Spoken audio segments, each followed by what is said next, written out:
Alors, Martin Fayoulou a librement, il y a qu'on s'exprimer dans Congo Wana. A libre, je dis.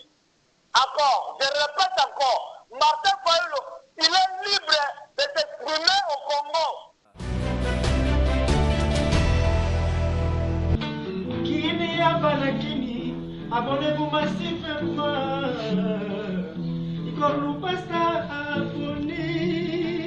Si tu es si tu bisika beaucoup de information vraie, sika auto les caractères que c'est la bâtiment camboté.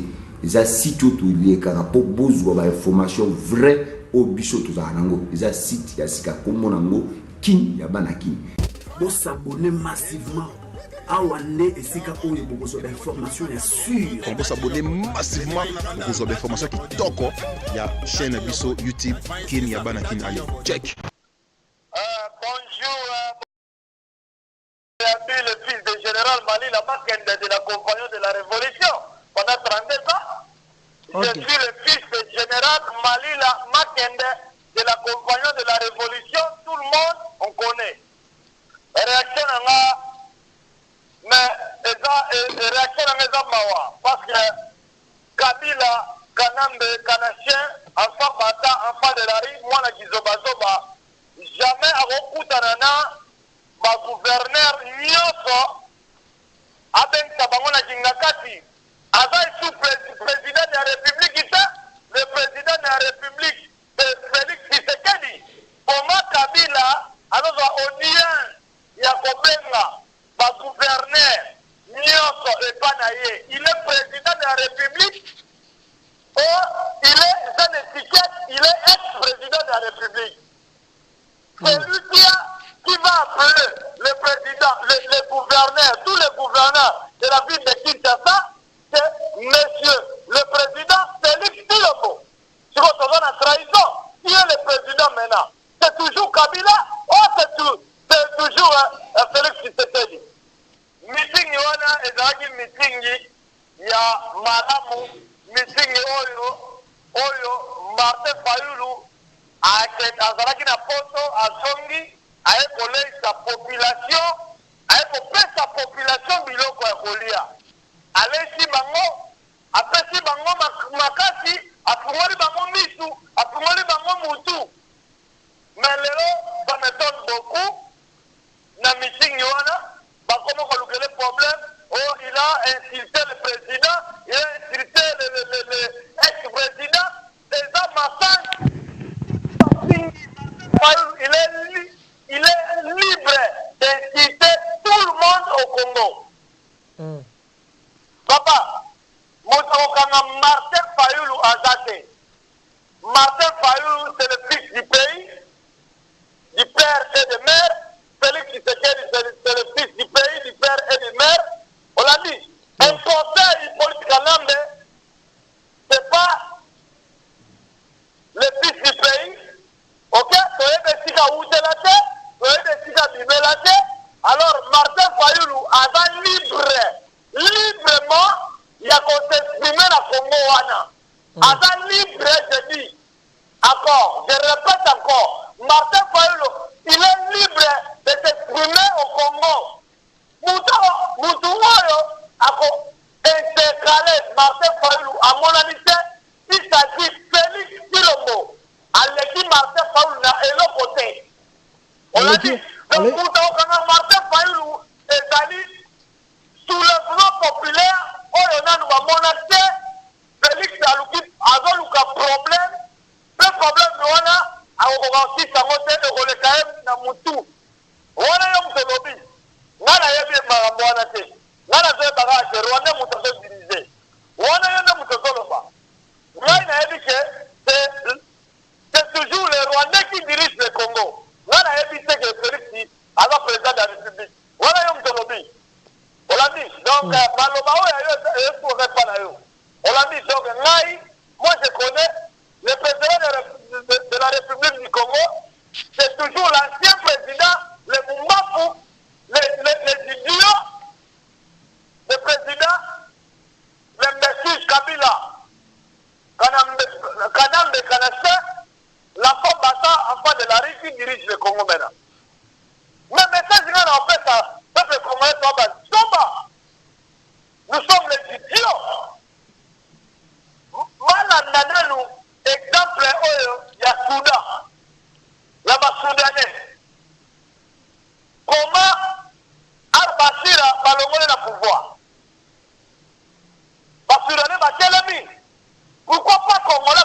Mato évacuer Kabila. Notre problème, c'est l'évacuation de l'imbécile politique dans notre pays.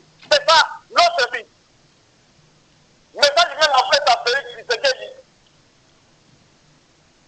Pardon, excusez-moi, il y a un président, on a la président, parce que le président, président élu, n'a vote, c'est toujours Martin Fayoulou. Le président élu, Oyo, pas de tout ma côté, on connaît, tout le monde en connaît. C'est le président Martin Fayoulou. Donc maintenant, il a fait à Félix Tshisekedi ou à Moulumba. Soi-disant, moi, na maman Mar. Au moins, il tapis rouge. Et ça la gagne l'enguinango, et ça la pololo. Tapis rouge, et ça l'enguinango, et ça la pololo. Maman Poutou, c'est ça qu'on va y avoir tapis rouge. Le général Mali, va y avoir tapis rouge. Le général Mayele, va y avoir tapis rouge. Laurent Désiré Kabila, a attaqué tapis rouge. Imbécile Kabila, Kanam de Kanacheka, en Pambasa, a attaqué tapis rouge. Félix Tshisekedi a pas la tension parce que sous le mouvement populaire, il faut la ponailler. Et dans plus pire, il faut la plus pire que Kabila. Kanacheka. Donc, avant de moi dire que, on est pour l'Oba, on Martin Fayoulou, à Kangaé, na Bajishi, na Bango, il y a le Kouta, il y a grande instance Kuna, Bajishi, il y a Mumbaku, Bajishi, il y a Batouki, Bajishi, il y a Messi, il y a l'autre bateau en prison pour rien.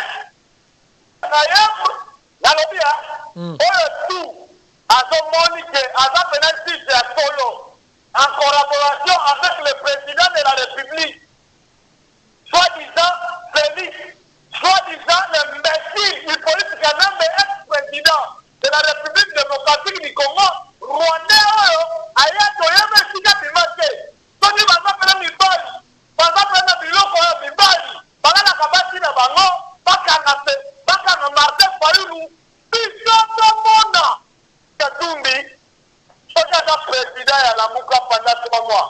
C'est pas un problème.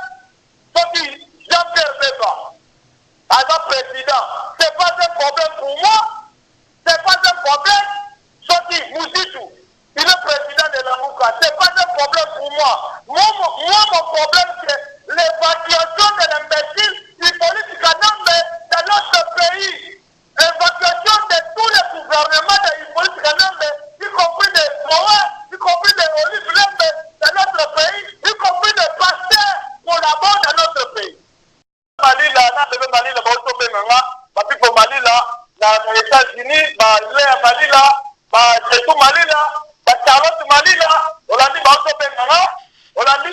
Donc, Bayebi Singaboé, coalition, il y a FCC, na UNEPES.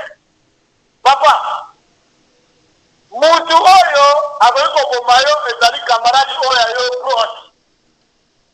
UNEPES, elle a dit si Bissot Pénèque,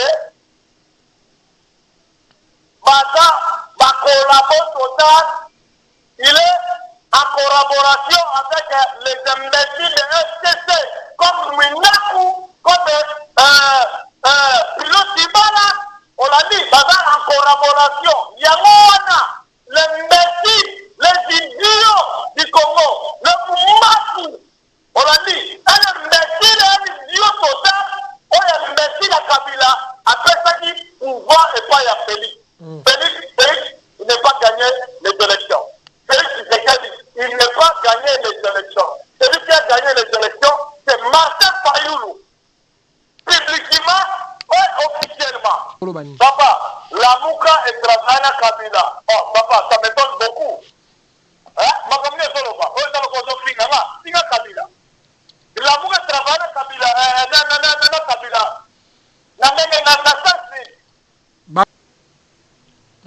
Donc, il est rwandais total. Donc, il a le Babylon. Il doit soutenir. Il a le Babylon. Confier l'homme idée. C'est allé à Pata. Boketua ya mon vieux, Odombo,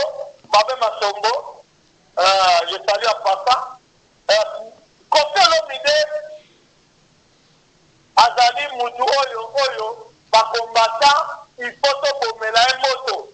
Je dis à tous les combattants partout dans le monde, Kofi Olomide croit d'accord, à risquer vie na RTNC na andi le collé, à l'oba la vérité,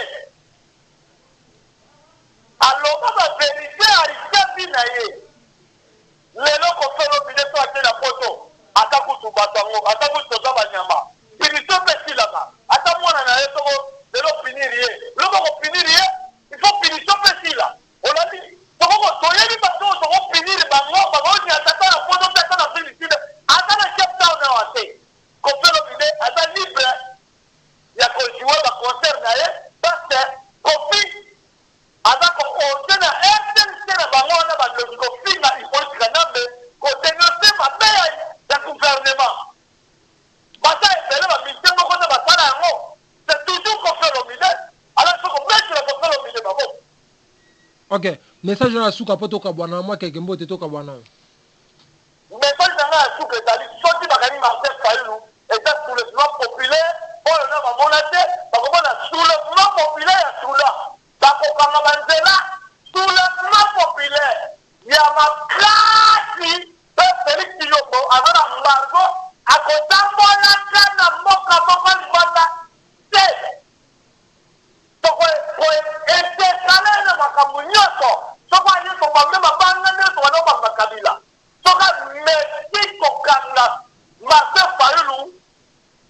il y aura des problèmes avec les combattants, il y aura des problèmes avec tous les Congolais.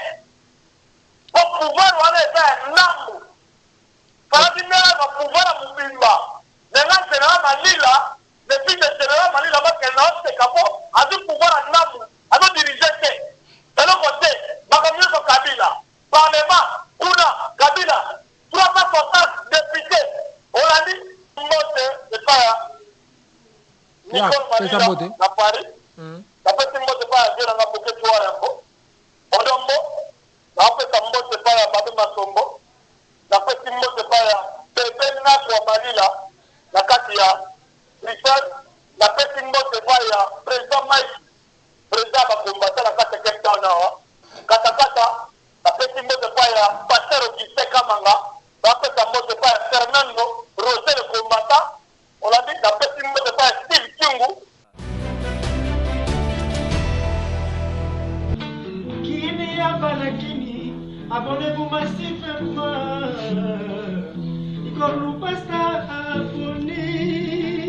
Site oyo ezali site bisika bokozwa ba information vraie sika oyo tolekaka mpona kosala bato makambo te eza site oyo tolekaka mpo bozwa ba information vraie oyo biso tozalaka nango eza site ya sika kombo nango King ya bana King. Bosabone massivement awa nde esika oyo bokozwa ba information ya sûr. Bosabone massivement bokozwa ba information kitoko ya chaîne biso YouTube King ya bana King. Allez check.